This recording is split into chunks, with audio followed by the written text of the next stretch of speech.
Hey, good afternoon, everybody. Tom Stewart here. This is Smart Business Moves. Our guest today is Brandon Lazar from the country of Canada, somewhere in the western part out in Vancouver-ish area. Is that correct? You pretty much are gonna lead them right to my doorstep with that. Um, Brandon has certainly made a name for himself in the window cleaning, gutter cleaning, exterior space cleaning. He's a Conquer coach. He has a SaaS product to help service businesses better leverage their human capital through incentive pay programs.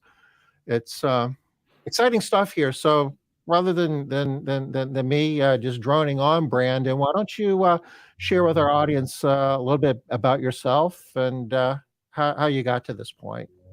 Yeah, great. Well, yeah, thanks for having me. Absolute honor and a privilege. So start out with that. But yeah, so my name's Brandon Lazar, and for the last 15 years, I've owned and operated a gutter cleaning, window cleaning, and pressure wash business on the west coast of Canada. And my story is a little bit unique in that, unfortunately, 12 years ago, my family suffered a massive family tragedy. So I come from a family of three boys inside of 3 years. You can imagine how tight knit we would be in that sort of a situation. And one evening, 12 years ago, my middle brother Shane, he didn't come home.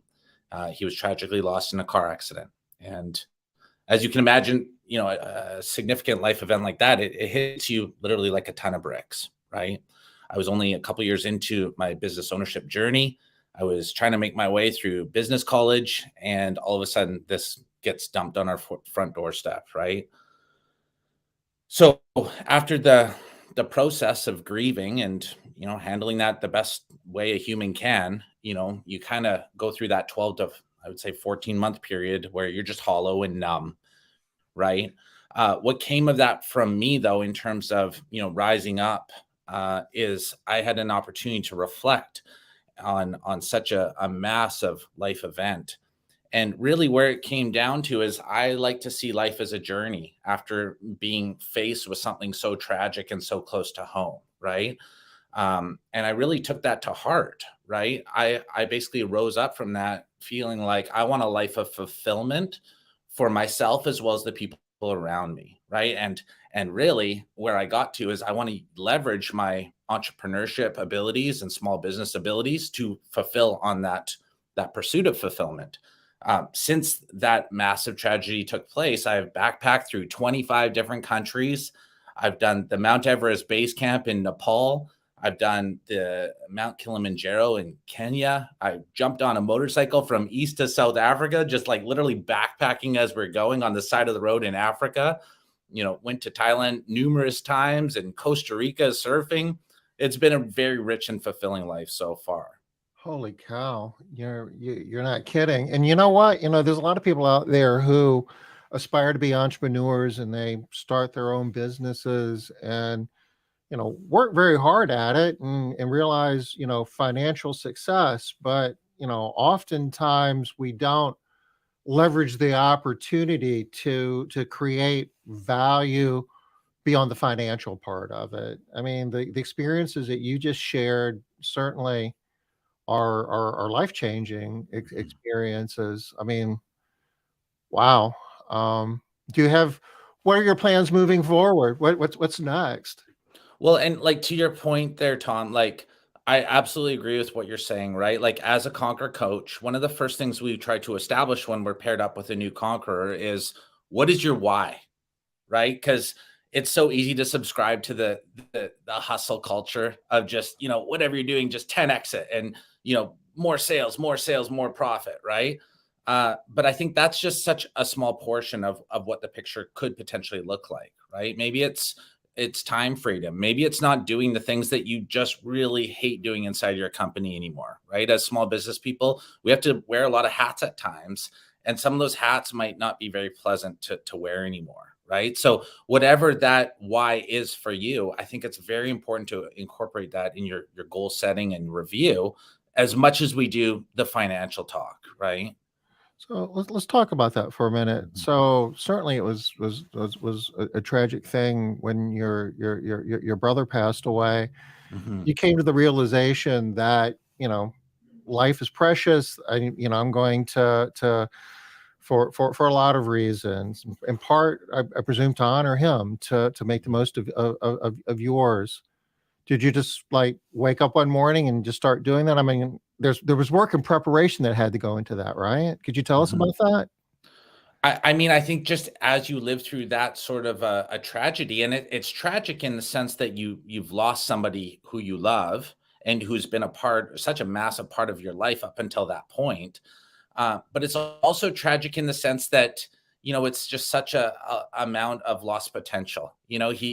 He's just, like it or not, that's the way the world works, and he's not going to be here for these very significant and exciting events that are yet to come. He's not going to meet you know his he's not going to meet his future nephew and Right. his future niece, and man, that hits you when you look at it from both those perspectives. You have no choice but to see the value of time being the most precious resource that we have. That's frankly just completely not something we can generate. It comes and it goes, and then it just slips through, right? How much work was it and how much preparation was it to get your business in shape and to get your life in shape? I mean, there's a lot of things I presume you had to do just to create the window of opportunity to pursue those, adventurous, travels that you just shared. Yeah. So it's a great question. And I almost see where I'm located as a blessing in disguise. A blessing in disguise in that we do exterior home cleaning and we're closed down for 3 months of the year because it's darn cold, right? We don't live in Okay. igloos and we don't use dog sleighs to get to work, but it's almost that bad, right? Up here in Canada. Uh, what that does though is it forces us to work on our business if we're so inclined. It at least opens the opportunity up, the window for that, right? And it's that idea of I want to work on my business instead of in my business. In my business is very responsive, and you're reacting, and you're not able to get above and beyond and rise above. Right? It's my belief that our service businesses are going to grow in the off season, or as I like to call the planning season. Right? That's when we're going to develop and deploy new systems that are maybe going to address some of the pain points or some of the struggles that we've had in the past. And what I always like to say to the people I coach is when you're reflecting or going through the ordinary course of the day to day, be aware of the emotional points and what the source of that is, right? And keep a list somewhere of those things, right? It could be, customers are canceling like day of service, perfect. You're frustrated. That's a sense of an emotion. And some way, somehow, we have to capture that so that we can work on it later, right? The worst thing that could happen is you keep stubbing your toe and you don't think to remove the blockage that, keeps presenting itself, right? All those things can happen in the off season. And really, that's a component that was basically part and parcel to how I got there is, when I'm in the off season is when I go backpacking. And sure enough, I would have my laptop there and I'd still be working on, a new pay incentive system or, figuring out a new supplier or whatever. We live in a world that, you can be productive pretty much any place you are. Even in a developing world, you can still have Wi-Fi and a MacBook opened up in a spreadsheet, right? So, I have some pictures here where like literally I was in Cambodia and that was what I did. I went and worked during the mornings and the afternoons, and then in the evenings go out for a nice dinner and just sightsee and be a tourist. But that work was very productive, and it didn't really matter where I was. And if you were, living in a warmer climate, you might never had the opportunity. You might have gotten to the cycle where you were just grinding it out, 12 Mhm. months out of the year and never been in a position to do that. It's like getting caught in a wave, right? I think that's a good analogy, and you're just trying to gasp for air. Well, thankfully, the tide just stops for 3 months of the year here, so you're Right. able to fully get out of the water and look back on it and reflect on it, and hopefully build something to allow the fight to go a little easier the next time you have to get back in the water. Okay, that makes a lot of sense. Hmm. You were mentioning Conquer and your coaching relationship. How did you get Hmm. into, how did your experience with Conquer start, and how did you get into coaching? Yeah, so I'm a little different than most Conquer coaches in that I wasn't actually coached by Conquer to begin with. Usually they kind of promote from within. And if you're rising through the ranks in terms of growing your business, eventually you'll likely be offered the opportunity, provided you have all the proper attributes that are the things that we promote at Conquer. Whereas I was fully from outside. And it was actually the very first outside user of our software who is a Conquer coach. His name is Caleb Winiger, and he's an awesome guy, super smart in the exterior cleaning space. And he was the one who, through our relationship and being the very first alpha tester of our software, he kind of knew my story and made the offer at that point. Okay. So how long have you been coaching with Conquer? I've been a coach for just over a year now. I coach 5 groups, and in total, I think there's 26 individuals that I'm going through the journey with them. We're going through the trenches together. Yeah, yeah. Yeah. We've had a number of, Conquer coaches on Smart Business Moves in the past, and all of them are very talented, individuals. So, you hang with a smart group. It's a very high performing group, and inside of their own home service businesses is one thing, but then they tend to always have other stuff going on, and they're on the bleeding edge of where technology's heading, and they're top notch, very high caliber for sure. Yeah. Um, I know, Brandon Vaughn just created like a franchise floor garage. It was almost like on a lark, it seemed. I mean, I'm sure a lot of thought and preparation went into it, but he's Mhm. rocking that, isn't he? Oh yeah, he's got franchisee requests that are I saw like 500 deep, and yeah, that guy is insane. I have the utmost of respect for him. So the other thing that you mentioned was, your software product. Could you, Mhm. uh you're like a renaissance man, Brandon. You got it all going on here. Could you tell us a little bit about that? Yeah, so basically, as I was going through the journey of building up my home service business, again, we're in a not only a seasonal business, we're in a hyper seasonal business here, right? Because of the nature of, although we close down for 3 months, we also like scale up dramatically. We go from literally 2 people in the field that we keep through the off season to over 30 technicians out in the field. So in order to do that, you have to have really great systems and process, and hopefully, a backbone of really reliable overhead staff, right? Okay. What I quickly came to realize though is, all employees are not created equally. And at the end of the day, we're selling the proceeds of each of their time, right? There's such a vast range and spectrum in terms of what that looks like and feels like when when we're talking in a productive environment, that it's really something that's interesting to dive into and to see what is the difference of sending technician A versus technician B in terms of what comes home, right, or how long it takes them to do a given job. Okay. So did you develop a SaaS product software to help with that? Yeah, so we started out like most people do. It starts on a napkin and then it goes onto a spreadsheet and then it gets clunky and you keep expanding on what you want it to do. And finally it got to the point where it's like, okay, we're hitting like enter on the spreadsheet and it's like clunking around for a few minutes before it calculates all the things we're looking for it to populate.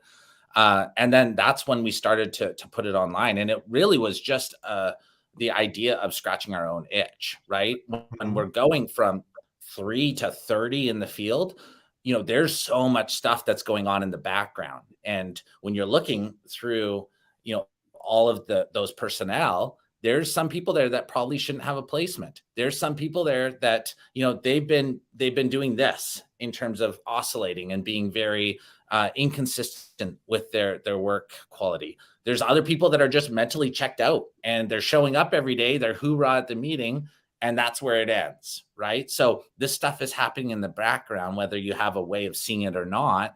The problem is you have to pay for it up front. And if you don't have a way of seeing it or understanding it, then it's just you who's losing out, right?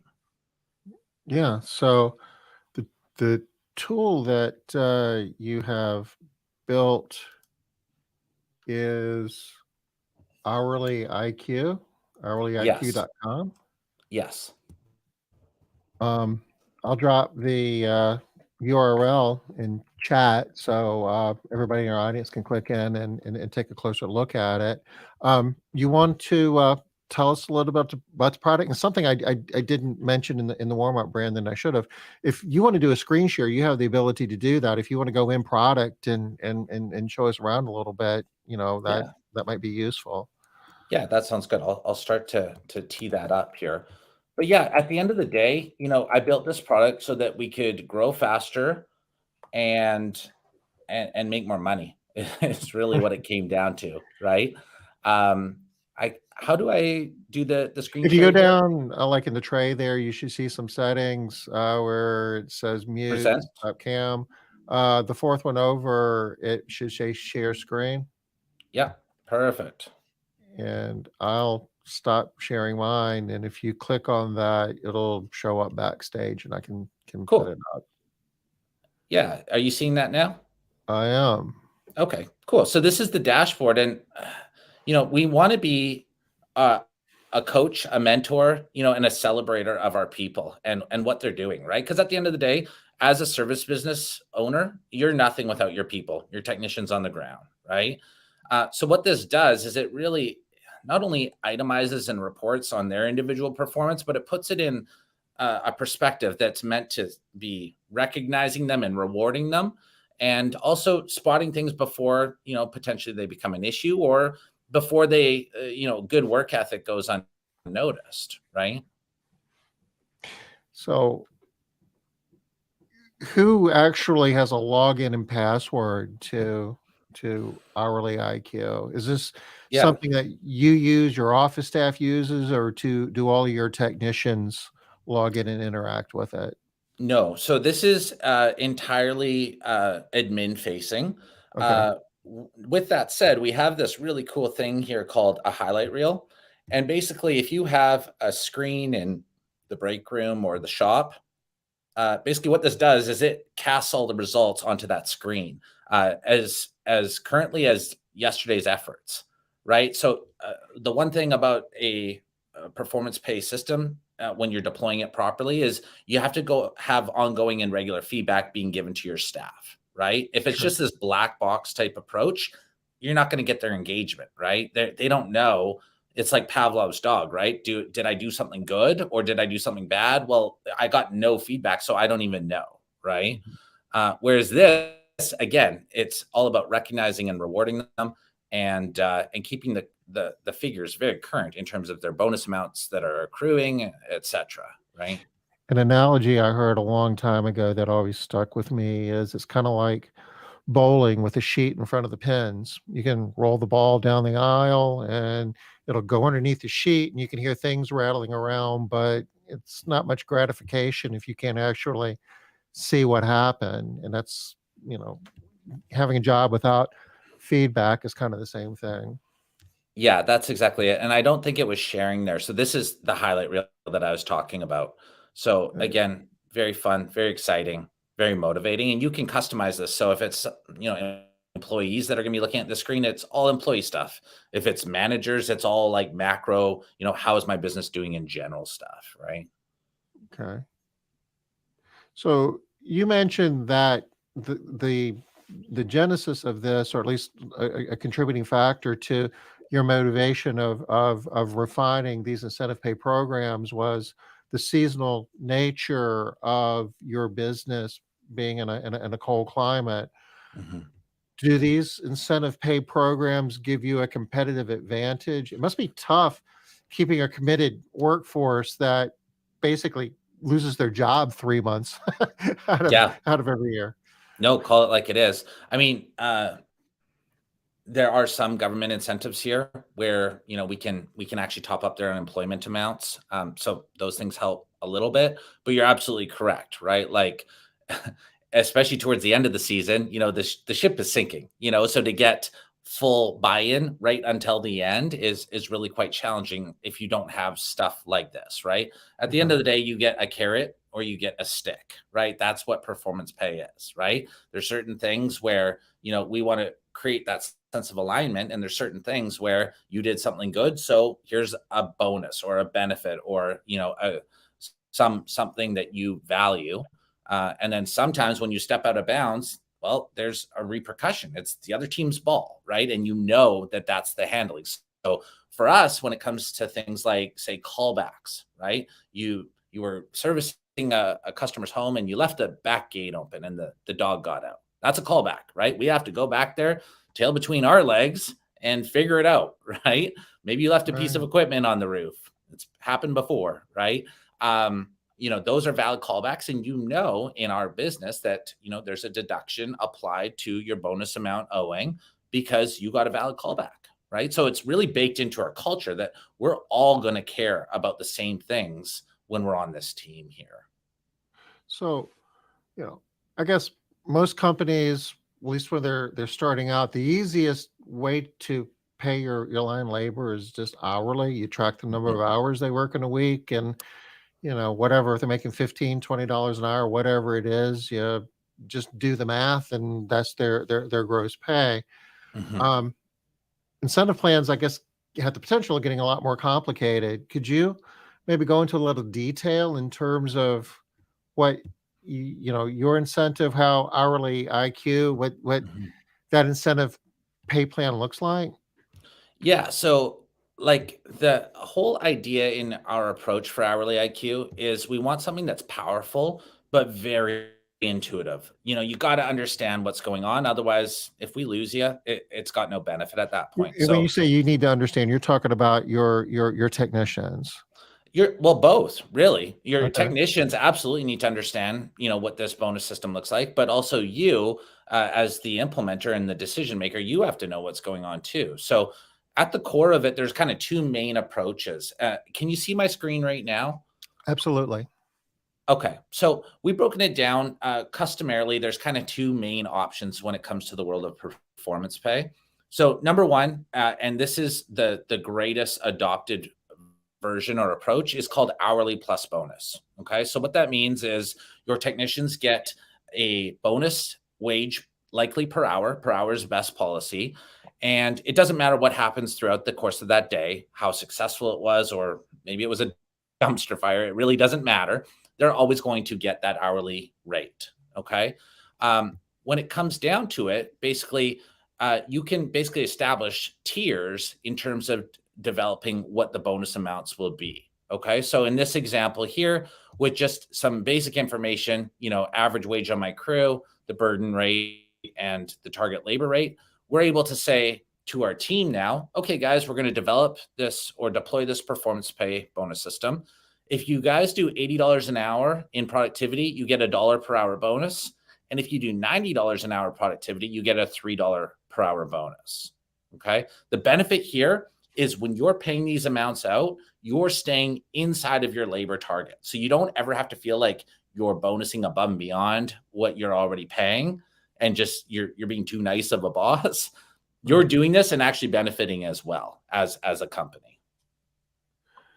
Yeah, that is awesome. So in that example, I guess if 80 is your target and they get to 82 and you're giving them an extra dollar, you're still a dollar up. And And even more than that, right? Because if, say, in a different world without this, they only would have done $60 per hour. oh yeah. Well, that's $20 per hour in addition to the number of hours they've worked that your business is now doing in terms of volume, right? So that the results are actually quite massive, and you can tweak this as you see fit. You can have multiple tiers, you can have bigger gaps in between. But at the end of the day, what's most important, like we started out with, is that your employees understand, something this important to do with compensation has to be very clear cut. and it needs to be something that's very obvious. Okay. The other route that you can do is paying your people using commission. So this is more like a piece rate type approach. Now, both approaches have pros and cons, admittedly. The main standoff to using a commission pay structure is you never stop paying your staff, right? So there's never an opportunity for your company to kind of go in and reclaim when things go really, really well.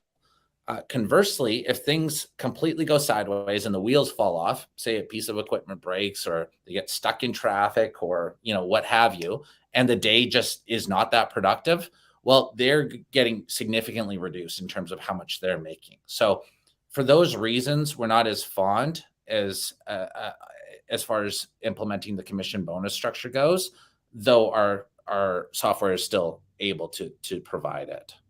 Okay. That makes sense. If Mhm. my truck breaks down and I lose half a day dealing with that, I don't get compensated for that at all, do I? No, no, it's a really quick way to demoralize your staff, right? And that's pretty much the opposite of what we want to do here. Okay.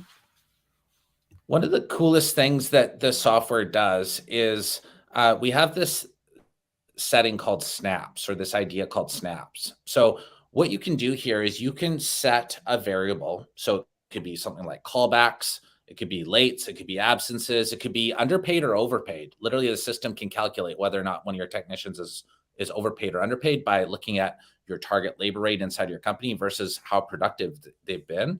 And you can set up a sensitivity level to do with each of those variables. So you might say, okay, if somebody is late 3 times inside of 1 month, send me a snap. Or if somebody's underpaid by more than $2, let me know because I want to go give them a high five and I want to recognize good work for what it is, right? So not only do we have the data, the system is policing the data and push notifying you as soon as something relevant shows up so that you can be in a position of knowing what's going on behind the scenes and be that awesome manager or coach or mentor and address the things as soon as they are presented to you. Okay. So any type of non-conforming issue, good or bad, if you want to know about it when it happens, so this keeps you from having to be watching a dashboard all day or thumbing through reports. It's just if it happens, it will tell you. Exactly. If you set up a snap like this, Jordan is trending more than 5% down. So let's go have a talk with Jordan, right? Does he not like who he's working with? Does he need more training? Is it something from home? Maybe just, had an issue with his relationship at home. Like let's be in that position because the data is showing that he's going in the wrong direction now, right? Caitlin here, she's underpaid by more than $2. So let's go give her a high five and a raise because we know that we can do that confidently and staying true to our financial responsibilities.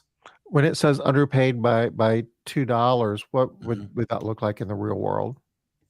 Yeah. So basically, each employee has a profile screen. So I've had that conversation where, they come into your office, then you know what it's about. They want to raise, and they're quoting things like, "Oh, I want to buy jet skis, and my wife wants to go on a trip or whatever." This, that, and the other. It's usually never tied to their actual performance.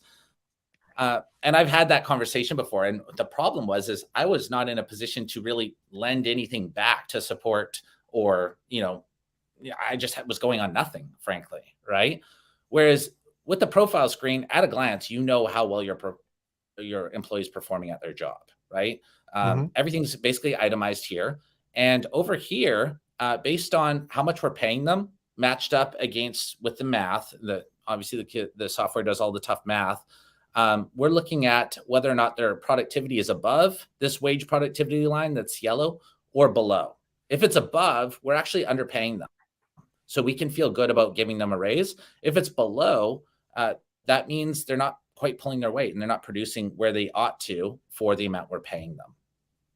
So the yellow line and the blue line, the yellow is target and the blue is actual. It's So performance. Exactly.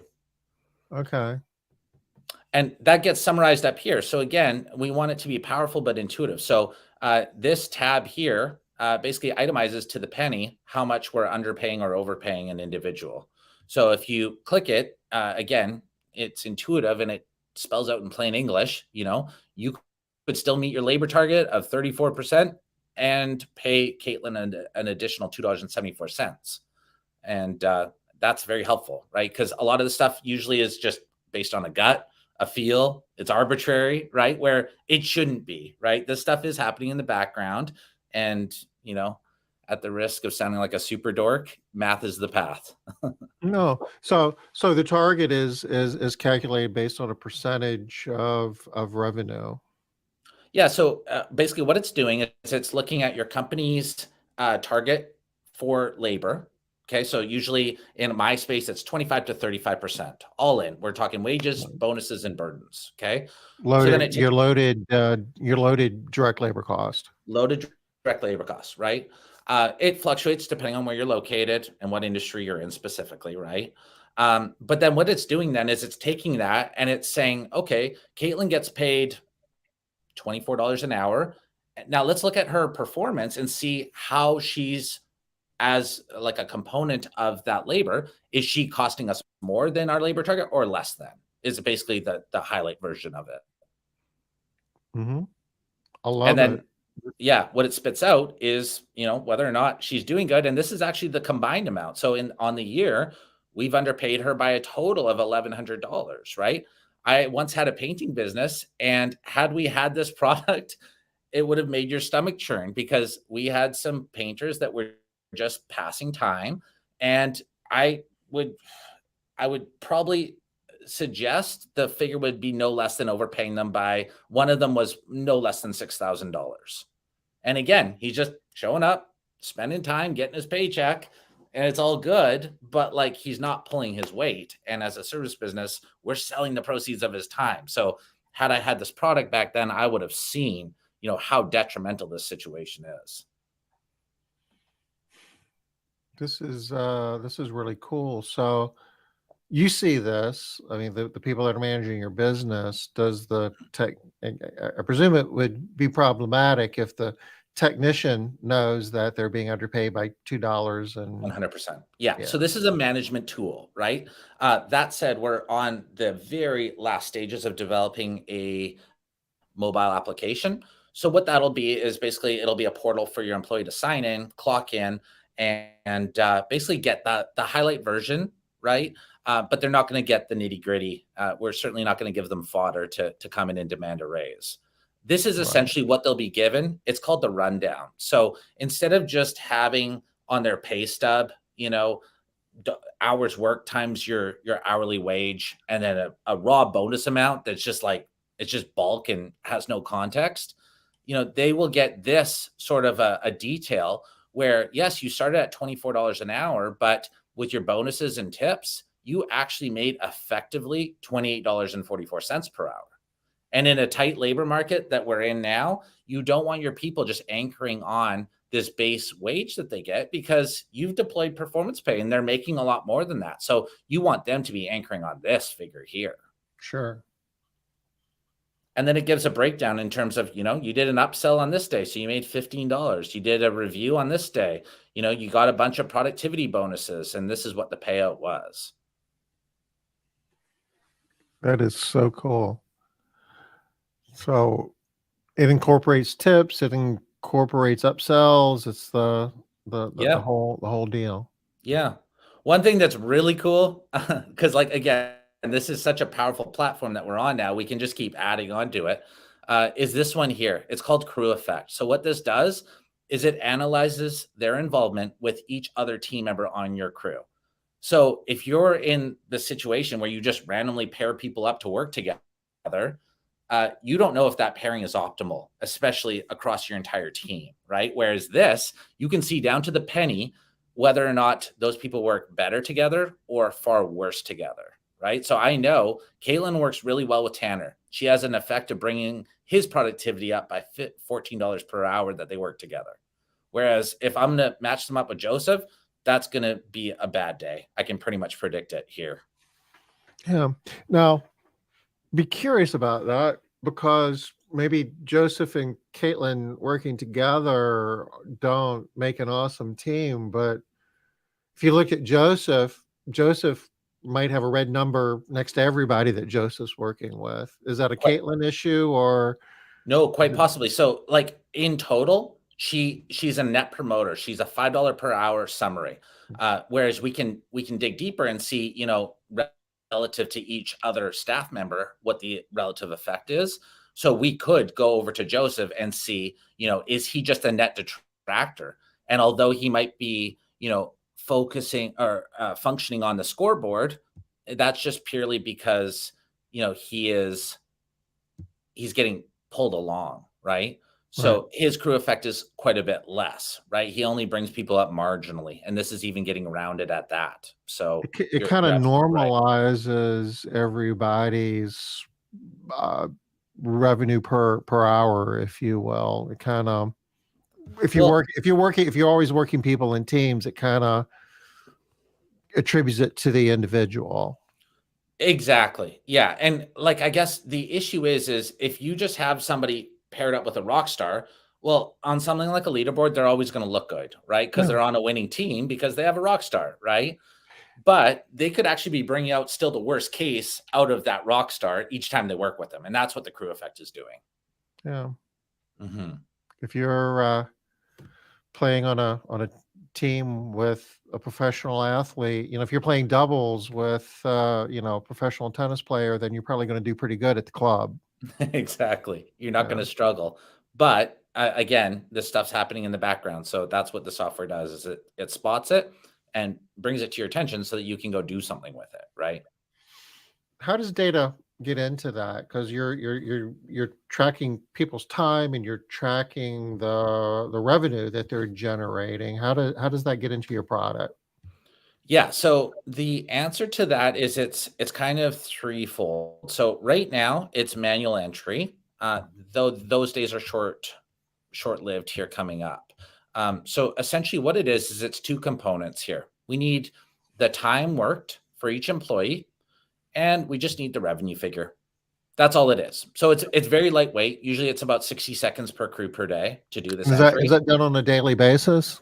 Yes, I mean, it's best suited because then you can provide the feedback to everyone on a relevant level, right? Okay. Um, Great work for virtual assistants. If you have virtual assistants, this is excellent for them, right? Everything is streamlined. It auto populates. It has defaults, so it does go quite quickly, right? If you like, you can actually do detailed mode where you're going to put in each job that they did, right? So you're basically doing buckets. But when you do that, it basically does job costing as you go. So it's actually a very healthy assignment to do because at the end of the day, if we have a job or a day that didn't go as planned, one of two things happened, right? Either we misquoted the work and our pricing was off. So it doesn't matter who you send at that point, it's not going to be successful. Or, there was a production issue. Maybe there wasn't enough healthy urgency or knowledge or experience on the crew, and therefore productivity was suffering, right? Well, what this by virtue of doing this data inputting, it's essentially doing your job costing for that crew going out that day. When you're doing that, assuming a crew's got multiple jobs they're doing throughout the day, Mhm. how do you handle the time between jobs? Because you're still paying them for that, it looks like. That's correct. Yeah. So usually, regardless of what state you're in, you have to pay them from the time they show up to the time they leave, right? Right. Also, a healthy fine-tuned bonus system recognizes the fact that driving is part of direct labor. Okay. We don't want to look at just time on site because that's going to get thrown off. And again, what actually matters is when the dust settles, what was our average productivity for the hourly rate, right? So we're looking at direct labor and direct revenue only in a bonus system. Um, when it comes to inputting here, they basically clock in at 8. Well, that's starting the first job at that point. You can kind of get a little bit creative with it, and basically, when you get to the second job, we basically start the time there. At the end of the day, though, you just have to be consistent with however you want to observe it. Is what's Okay. most important. So some of the what I guess you could call non-productive time, Yeah, windshield time, gets yeah, allocated to one job or another. It all Yes. gets allocated to a job. So to agree. So like I said, when we're talking direct labor and direct revenue, direct labor is your technicians doing the thing, including driving to do the thing, right? That said, if they're doing 2 hours of say safety meeting or learning about, sales scripts, well, that's Okay, indirect labor at that point. So got your it. bonus system would not have, you would input it still, you put a bucket and the time spent, but we're not going to bonus them on that amount. It doesn't get observed. Same holds true with indirect revenue, right? So in my line of work, we on occasion will rent a man lift, right? That'll inflate a customer's bill from $1,000 to $1,500. Well, I'm not going to look at the indirect revenue. I'm just going to look at the direct revenue, the amount of money that's coming into the business paying for our technicians doing the thing, The thousand right? dollars, the five, they don't Exactly. get credit for the 500 because that's Exactly. paying for Yes. equipment. Exactly. I don't get on the weeds in this, but I find this fascinating. So if I'm driving from, say, the office to the first job, is it the drive time from the office to the first job allocated to the first job? Yeah, And it tends to be. You also see here, we have a simple mode as well. So if you don't want to get in the weeds and do individual job costing, you can just do shift costing. And basically the what that entire is, day from yeah, start of day, end of the day, and exactly. divide Then that you don't have into. to do the buckets. The risk there though is, you forego the ability to see where the wheels fell off or where we really hit our stride, right? Because if we have job costing, we're going to see, the day didn't go well. We know that. Now it was job 2 specifically that our labor went up to 60% from 24%, and then it went back down to 25%, right? So let's Is it talk, guys, about what happened at job 2, right? Did we not find the place? Was the lady not home for the first 30 minutes to let us in? Like piece of equipment failure? Like what was it? But I can really articulate as the leader what the issue was and when it took place, would right? you make an adjustment for something, say if the truck broke down and they lost 2 Yeah. hours? Yeah. So one of the charge codes we have is misquote, right? Like it's something that we shouldn't hold them accountable for. So we can go in and basically manually trick the system so that their productivity doesn't take it on the chin. Okay. Yeah. So at the end of the process here, you've figured out everybody's gross pay for the pay period, I presume. So do you then take that information and give it to some payroll processor who does the withholdings and Yeah, deposit? so what's good here? So again, like at the risk of this being on the slightly more tedious side, you now have your employees' hours in one standardized location, right? What you can do then when it comes to payroll processing is you basically can export this CSV. So this itemizes now each of their hours work on each respective day. It also observes things like tips, bonuses, and overtime, right? So you can export this as a CSV or upload it into something like Gusto and basically do your payroll processing off of that. So cool. Yeah. And I presume if your business model is based on using independent contractors as opposed to employees, this works quite well for that as well. Yeah. Usually that's more on a commission structure when you're using third party contractors. So it works seamlessly with that as well. Okay. Yeah.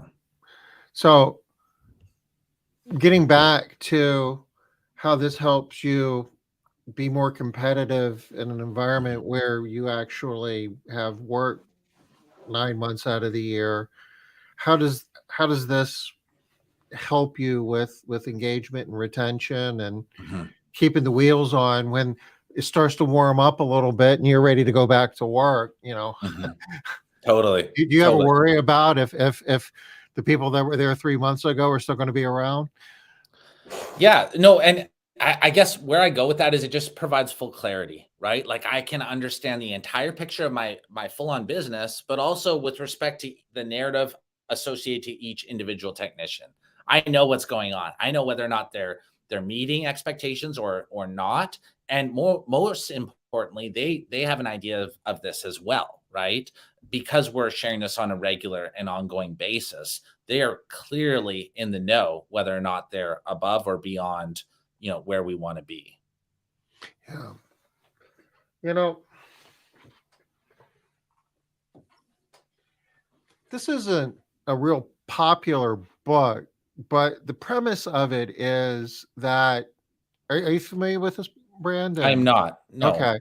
The premise of this book, it's the good jobs strategy is that you want to be an awesome employer, and to be an awesome employer, you have to pay your people well, a living wage. And Mhm. the only way you can do that is to help your people be more productive, create an Yes. environment where, I guess, from an economic standpoint, the nerdy way of referring to it is return on human capital. If Mhm. your employees can produce more, it creates an opportunity for you to compensate better, provide benefits, and Mhm. just, you're making good jobs. And you figure that out, and you've built a piece of software to help people do that. Totally. And this comes out in the interview, right? Because call it like it is, in a tight labor market, the applicants have tons of opportunities, right? You go through Indeed or ZipRecruiter and they've made it so easy to just hammer off resumes, right? So we have to separate ourselves from all of our competition. Now, I'm not talking just if you're in maid service, you're competing with other maids. Yes, you Sure. are, but you're also competing against retail and landscapers and painters and anywhere else that applicant could Retail, food potentially go. service, hospitality, it goes on forever. And Absolutely. people So you will, unveil this. Exactly. You yeah. unveil this interview, and one of two things will happen, right? They're going to say, "Oh, wow, that looks amazing. The last job I had, the boss threw me a shovel and said, I'll see you again in 3 months.' And that was it. And I got paid my hours of work times my hourly wage. And that was the extent of it, right? This is different. I'm a producer, I'm a performer, I'm a superhero, and this is going to observe and reward me for that, right? The second thing that can happen, and I've had this happen, is, oh wow, gosh, this is a little overwhelming. I don't know, like this is intense. I've never been in a position where I've been responsible for producing anything. So it's like, great, like thank you for letting me know, because like, call it like it is. As a home service business, again, we're selling the proceeds of their time. That person doesn't sound very confident that they're going to perform on this level. So it gets baked into the culture when it gets unveiled in the interview, and then it perpetuates, as we use it on a daily basis. So I'm assuming there was a time when you were using more simpler methods to pay your people, that you were just Mhm. kind of doing hourly. So as Yep. you've built on this and evolved and perfected your incentive pay programs, uh, so a big motivation you've shared was just to get people to come back, when the weather starts getting warmer. Mhm. As far as, turnover, engagement, some of the other things that we all strive to get from our workforce, have you noticed in any objective way how these innovative pay systems are, what are all the positive impacts you're seeing in your business? Yeah. So there's a list, right? So first and foremost, as a business, you're going to see a dramatic reduction in your labor pay, right? So the first year we unveiled this, we went from a labor budget of $454,000, and we reduced it by 4% going forward. So we saved like $18,000 just by deploying performance pay in general, right? As a business coach, done is better than perfect. Okay. It doesn't have to, if you use Hourly IQ, great. If you do this on a napkin, great. It doesn't matter. What matters is that you take action and you come up with something and deploy it. When it comes to the benefits for your staff, ultimately we're looking to motivate, engage, and retain with performance pay, right? We're also looking to create a sense of alignment, right? So they care about the same things I care about. Because how frustrating is that when you're like, oh man, they show up, they're flat footed, they're taking too long to get out of the yard, they're hanging out at the trucks, coffee machine, what have you. You're not in alignment at that point. They're not caring about being productive, right? Sure. So what this does is it creates that sense of alignment. So now they care about the same things you do. They want to go be productive. They want to get a review or a referral because they get a bonus. They also want to avoid the bad things. They don't want a valid callback. So they're going to make that extra trip around the backyard to make sure we have all our tools and equipment and that gate was closed, right? That's hugely beneficial. The callback, you touched on that earlier. So Mhm. if it is like a valid callback, Yeah. how does that impact my performance pay? Yeah. So you can again, I like to think that performance pay is a way to project your company culture, right? So it could be something as soft as, hey guys, you got a valid callback, no problem. We got it taken care of. I just wanted to bring it to your attention. And that's it, right? I would still go into Hourly IQ and log it, and it would still show up in their little time feed that I showed you on their profile, right? It would also still trip the snaps if it becomes more of a pattern and it becomes an ongoing issue, right? Uh, on the other end of the spectrum, you can say, hey guys, you guys got a callback. You know what that means? Unfortunately, we're taking $50 out of your bonus owing, right? We're never going to touch your wages. Those things are safe. But the game that we've all agreed to pay in our company is, $50 comes out of that accrued bonus owing, right? Bonuses are paid out on a voluntary basis. And that's the fine print here, right? So you have some skin in the game. We also like to basically back up the payout in terms of when the bonuses are released to usually I find the sweet spot is a month, right? So even though you pay your staff on a weekly or biweekly basis, uh, letting them accrue to maybe absorb 2 or 4 pay periods will provide more skin in the game and just a more exciting pay figure at that point, right? They might have $400 or $500 that is getting paid out at that point. Okay. If it's a valid callback, though, somebody has to go back to that job site and do something, right? So they're still Yes. on the clock. They're getting paid for that. It's just they might lose something out of their bonus depending upon how that's being handled. Yes. Yes, and Okay. depending on the industry, callbacks are very expensive. Like, we're talking about Brandon Vaughn with the floor coating business. If you get a floor coating callback, like, we're talking days of labor to correct it and thousands of dollars, right? Whereas for Yeah. us, it's almost, not I don't disregard the fact that it costs a lot of money, but either we broke something or we didn't clean something and we gotta re-clean it. That's pretty much the boiled down version in the exterior home cleaning industry, right? But you're absolutely right. From the time that your CSR has to answer the phone and dispatch and schedule, and then a crew of 2 people heads over, you're very quickly into that 100, 200, $300 mark, which makes the job kind of pointless at that point, right? Yeah. Yeah. Now, just as a kind of a qualifier or a disclaimer, uh, neither one of us are labor attorneys who are authoritative voices and across all 50 states in the US and That's a great call. in Canada. So if you're as you're refining these programs, and there's a lot of different ways you can do it, but different parts of the country have different local rules in terms of what you can and you can't do. It's always a good idea to talk to a labor attorney who really is versed in how these rules are applied in your service delivery area before you start tweaking with people's compensation. Agreed. Yeah, and no matter how you do it, you have to observe minimum wage laws. You have to observe overtime laws, maximum hours worked. Like, all those things have to obviously preface the conversation before you deploy, for sure. Do you guys test for that? Like if somebody works overtime, do you do the math to figure out the premium Yeah, dollars or 100%. Yeah. No, it all just gets baked into it. There's a setting there where, depending on your state's legislation, you put input what the standard is with respect to minimum wage or overtime handling. so if you do the minimum wage test and minimum wage isn't being met, you would tell them this is how much extra money you need to pay in order to Yeah, do and that. the beautiful part about it is, regardless if you're paying commission or hourly plus bonus, like, commission is almost sometimes taken out of context, because the proper way to do commission, in my opinion, is you pay them a base wage, right? And that wage needs to be above and beyond minimum wage, right? That's how Mhm. we overcome that dilemma potential. From there, you just multiply their hours worked as you ordinarily would.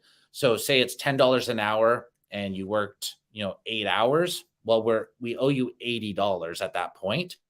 But if you go out and your commission comes out to 150, well, then we would just give you a $70 bonus on top of that. So you would still see your hours worked times your wage on your pay stub plus a bonus figure at that point, which gets you up to your commission rate. Well, we're approaching the top of the hour, Brandon. So just to kind of tie this up, put a bow on it. Mhm. If anybody in our audience wants to take a closer look at hourly IQ, what's the best way for them to approach that? Yeah, well, thank you again for having me on. It's been a pleasure. Basically, if you head over to hourlyiq.com, it's really straightforward in terms of there's a Calendly link and you can book a demo. We have set up a special discount code for your listeners. So it's Smart Moves 50. And that will basically bring on a discount that's forever and it'll deduct the fee by $50 per month forever. So it Okay. comes down from $149 to $99 a month. And like I said, this stuff's massive, right? This is usually our biggest expense in a home service industry is paying for your labor. And you chances are don't have an idea of all the things that are happening in the background. It's just too chaotic. You're wearing too many hats, right? Where this just slows it down and it presents the information in a very easy to metabolize fashion so that you can be the best mentor, the best leader, and the best operator possible. This is awesome, Brandon. Thank you for the discount code. This is cool. And so it's Smart Moves 50, all That's one correct. Yeah. word. And if it Okay. doesn't work, just book a demo. Keith is our lead developer. He's in house. He's awesome. And just mention it at that point too, and we'll make sure you're taken care of. Okay. Just curious. It sounds like you're constantly working on this and making it better. And you mentioned that there's a lot more on the roadmap that you haven't got to yet. Do you integrate with any other products that are currently out there? That's the so what we're currently in terms of our development phase, which we have a Facebook group that's basically following our design journey as we go through it, our development journey rather. But basically, right now we're just getting towards the end of the phase where we're developing a mobile app that'll be employee facing.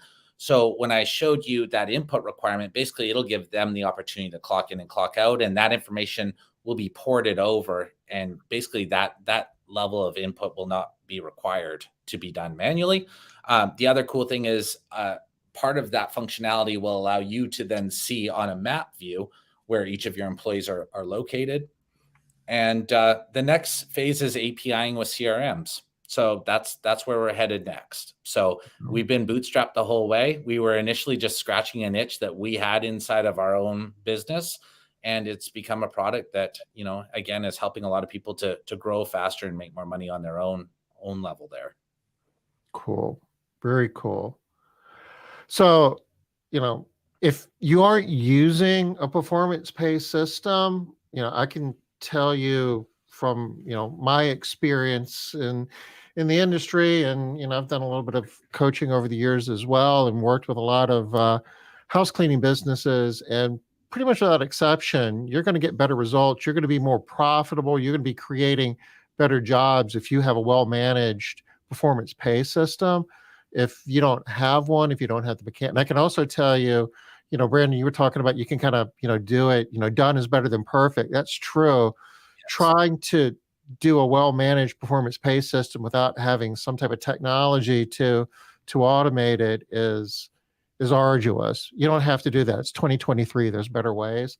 If you don't Yes. have one, I would certainly encourage you to take a look at what Brandon's doing here. This is honestly, I didn't even know about the product before we met an hour ago, but I am That's impressed. awesome. This is really cool. This is really Cool. cool. Well, thank you. Thank you. Um, so we are at the top of the hour. Any last thoughts before we call it a day, Brandon? I just kind of go back to where we started, right? Go back to what is your why. And if your why is working hard and tediously and endlessly in your business, and that's where you find yourself currently, then keep doing the same things you're doing, right? If you're looking for other things in the equation, then go back to the drawing board. And we have a miraculous ability as entrepreneurs to change the world. We also can potentially have full control over what's inside of our bubble, right? Mm. But it takes that little bit of reflection and that intentionality to get yourself to that point. So those are just my final words of advice. And I guess the other part of it that I should probably mention, if you would like to work with Brandon on a more, you know, closer ongoing basis, I In both, presume you yeah. could be available as a coach as well. Yeah, and there's plenty of other coaches. We just had 9 new ones that were onboarded, and it's just a very high functioning, high caliber bunch, not only with respect to the coaches, but also the Conquer crowd in general. I had the honor of being in Clearwater Beach, Florida at the beginning of January, and that was the summit for Conquer, and it's astonishing. And you're in the Yeah. right sandbox to grow fast in that area. And I can second that. Mhm. I've known some of your coaches for many, many years, and, from top to bottom, you guys, are a class act. So, um, Brandon, it was a pleasure. It truly was, and I appreciate you, sharing with us here for the last hour. We are at the top of the hour, however, so we're gonna go ahead and call it a wrap for today. This is Smart Business Moves. We'll be back, next Wednesday, 5 o'clock Eastern Time. Till then, you guys have an awesome week. Take care. Thanks, everyone.